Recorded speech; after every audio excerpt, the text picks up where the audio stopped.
Bonjour, bienvenue dans Podcast, les podcasts des commerçants connectés. Aujourd'hui, on va voir justement trois mauvaises habitudes qui font en sorte que vous perdez de l'argent dans votre commerce, dans votre business. Alors, la mauvaise habitude numéro un, contrôle des stocks. Quand vous n'arrivez pas à contrôler votre stock, vous allez perdre de l'argent. Quand vous n'arrivez pas à contrôler les entrées des stocks, les sorties des stocks, la date d'expiration des stocks, quels sont les stocks qui prennent de la poussière, vous allez perdre de l'argent.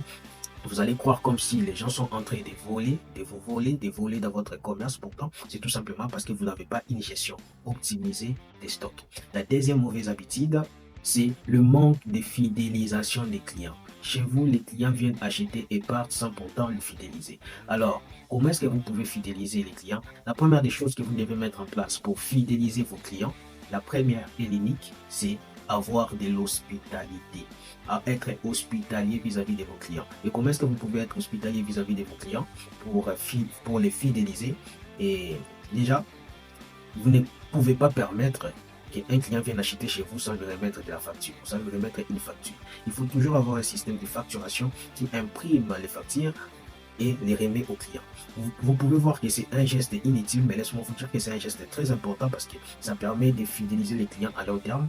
La la deuxième chose, c'est d'enregistrer les clients. Quand un client achète chez vous, c'est toujours préférable d'enregistrer ses clients. Prenez son nom, prenez son prénom, prenez également son numéro de téléphone. La troisième chose, ce sont des messages, je peux dire, ce sont des messages de fidélisation. Les messages de fidélisation ça peut être comme le message de bienvenue ou quand vous enregistrez un nouveau client, envoyez-lui un SMS ou soit un WhatsApp pour lui dire soyez les bienvenus dans notre commerce, dans notre business qui s'appelle XYZ.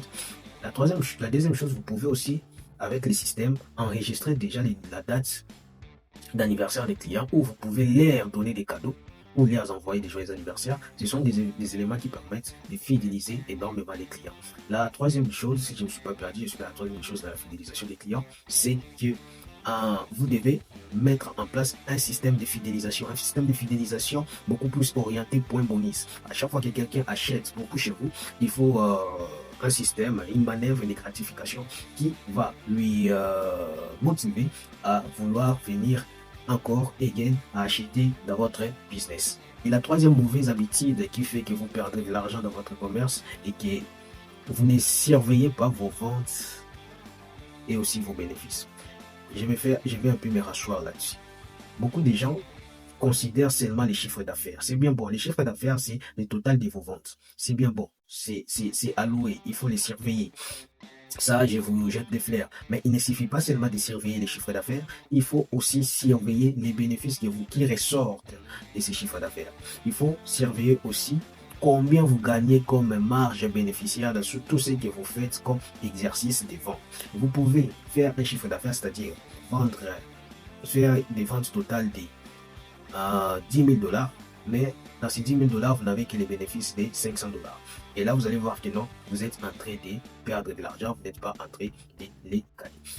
Donc, s'il faut résumer, trois mauvaises habitudes qu'il faut arrêter pour cesser de perdre de l'argent dans votre commerce, c'est qu'il faut surveiller les stocks, surveiller les clients, surveiller les ventes. Et quand je parle des ventes, surveiller les bénéfices qui y ressortent. Alors, on se revoit dans le prochain numéro des podcasts des commerçants.